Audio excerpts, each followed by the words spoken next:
What's going on, my City Unit Galaxy? It's the Central Man here. So this is my review of WCW Monday Nitro for the 5th of February 1996. This is the final Nitro before Super Brawl. The show kicked off with the opening match. We got Randy Savage with Woman, aka Nancy Sullivan, who was married to the Taskmaster Kevin Sullivan at the time, and also with Miss Elizabeth, taking on Chris Benoit of the Four Horsemen. This is the first time they fought in the ring between Benoit and Savage. It was disappointed. Wasn't a terrible match. Wasn't a great match. But at the same time, it was a thumbs in the middle match. It wasn't really a back and forth match. You know, Benoit had mostly the offense. Savage was off in this match. I don't know why he was off. I don't want to get into it. Benoit did the typical flying headbutt off the top rope. Savage did have a little bit of offense in the end. Because Benoit was going for like a suicide dive through the ropes, and Savage basically got out of the way in the last minute. He barely hit the barricade. I think he hit like the edge of the floor. And I said to myself, how the fuck he's never got knocked out after... It wasn't a botch suicide dive. It was a perfectly timed suicide dive. I think he kind of misfouled it in the last minute. He's just basically like, did it too fast. Savage got away. Barely hit the head onto the barricade, just onto the floor. Anyway, Savage hit like a diving... the flying elbow off the top rope onto Benoit. I thought he was going for the win. All of a sudden, Ric Flair came out of nowhere, basically confronting Miss Elizabeth, trying to grab the hold of Miss Elizabeth. Savage trying to came to the rescue. All of a sudden, Woman came out of nowhere, choked Savage with I think it was a black tie or something. And then you got Arn Anderson came out of nowhere as well. The match thrown out, I think it was a disqualification. Flair, Anderson beat down Savage, and then all of a sudden Hogan came out of nowhere, chase off Flair, chase off Anderson with a chair. I think he hit Flair with the chair, Anderson with the chair, and then we've got this interview segment with Mean Gene, trying to interview Hulk Hogan. He's trying to help with Savage, giving Savage medical attention, after he got beaten down by the Horsemen without Pillman. Because Anderson and Pillman are in the match. We'll get to that match a little bit later on in this review. He had a few lines said about... I think he's talking about his matches at Super Brawl. All of a sudden, Ric Flair came out of nowhere, attacked Hogan, and basically worked on the injured eye of Hogan. This was the previous week. They had a match, one-on-one. Flair hit Hogan in the face with... I think it's one of Miss Elizabeth's heel, her shoe. Flair was working on the eye of Hogan, ripping the stitches. He was a little bit bleeding. I feel like it was just purposely to build up Flair, get some heat going into Super Brawl. So we're moving on to the next match. The next match we got Dungeon of Doom versus the Four Horsemen. Represent the Dungeon of Doom. We got Giant and Zodiac interfered in the beatdown between Flair and Hogan. So Zodiac trying to persuade Giant, and why Zodiac persuading Giant to not attack Hogan. And to find out the Zodiac is Ed Leslie, the former Brutus the Barber Beefcake. He'll be the future disciple when the NWA comes around later on in 1996. He was basically a double agent. I don't want to get into it, so it wasn't really a beneficial part of the Dungeon of Doom. He was a non-factor in this group. I don't want to get into it. So we got the next match. DOD Dungeon of Doom taking on the Four Horsemen. Represent the Dungeon of Doom. We got the Taskmaster Kevin Sullivan and Hugh Morris. Hugh Morris is fully known as, the future Hugh G. Retchin from the Misfits in Action. That'll be in 2000. They taken on the enforcer of the Four Horsemen, Arn Anderson, and the loose cannon, Brian Pillman. The match was disappointed. I'm sorry. It was a disappointed match. it was boring. Yeah, the fun part you had basically like both Pillman and Sullivan, they go at each other, going blows the out each other, like punching each other, and.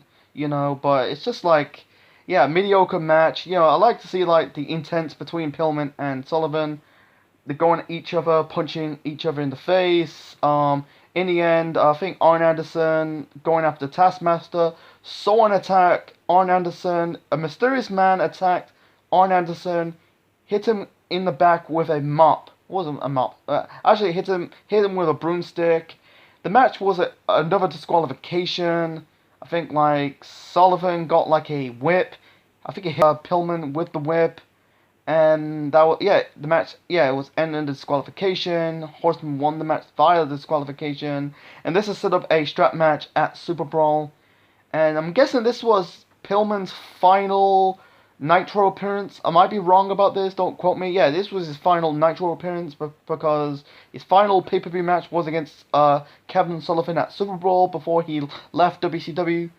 He spent a cup of coffee in ECW, showed up at the first CyberSlam pay-per-view. Actually, it wasn't really a pay-per-view, it was a super card because the first pay-per-view was very legal in 1997. And then he went on to go to the World Wrestling Federation, be part of the the Hart Foundation in 1997. Yeah, the motorcycle accident.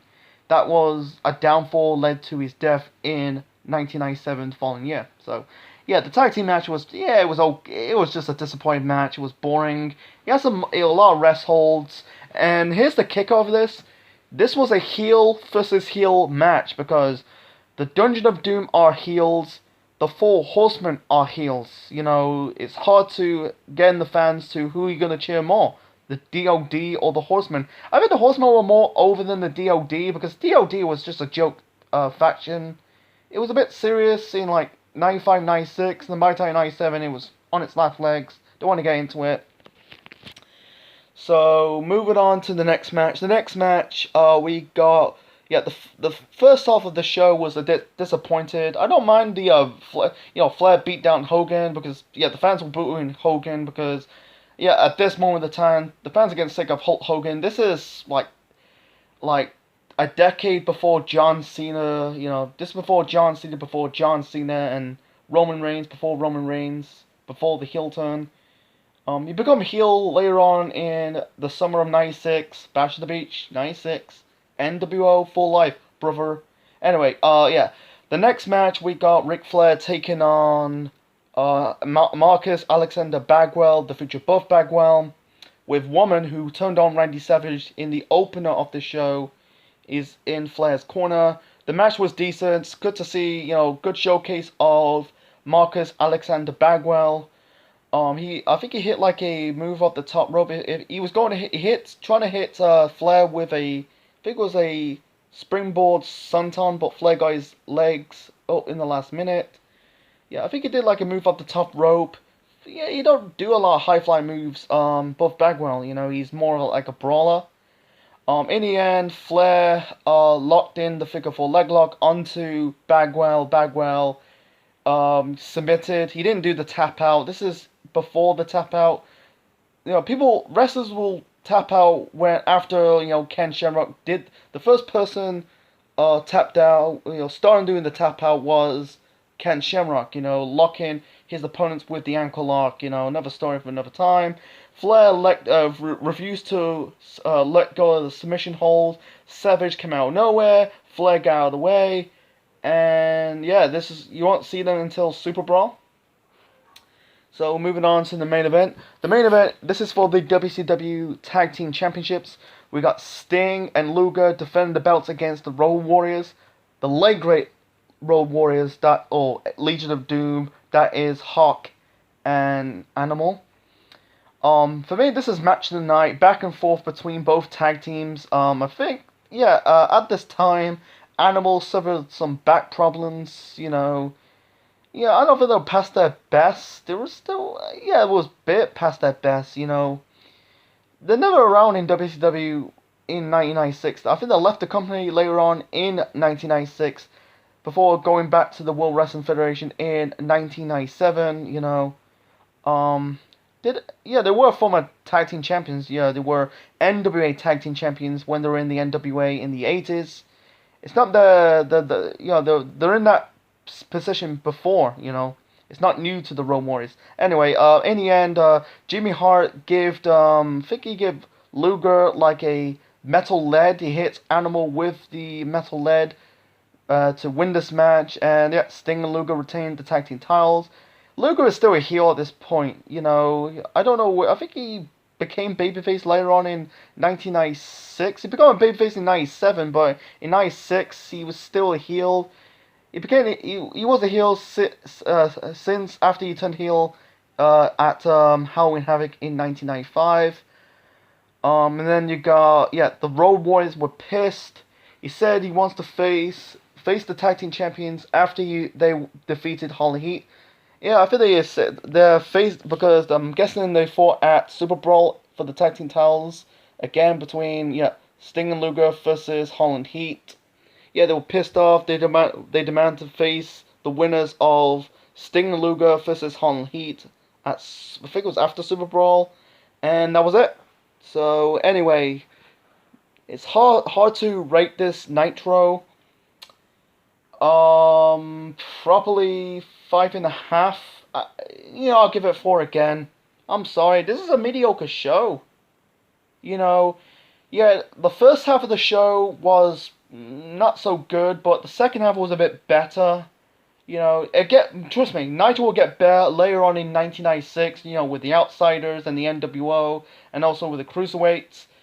The early days of Nitro, they don't even build a lot of consistency of good shows. They just put on some mediocre, subpar shows. It's just what it is. So, the only thing, the two matches in the good has to be Flair versus Bagwell, and the tag team title match between Sting and Luger versus the Road Warriors.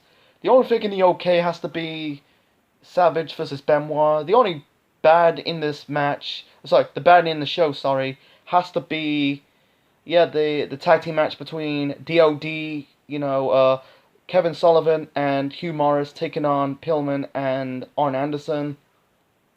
Yeah, it was Pillman's last in Nitro before leaving the company to go to ECW for a cup of coffee and then the World Wrestling Federation. So yeah, hope you enjoy my review of WCW Monday Nitro for the 5th of February 1996. Mediocre go-home show.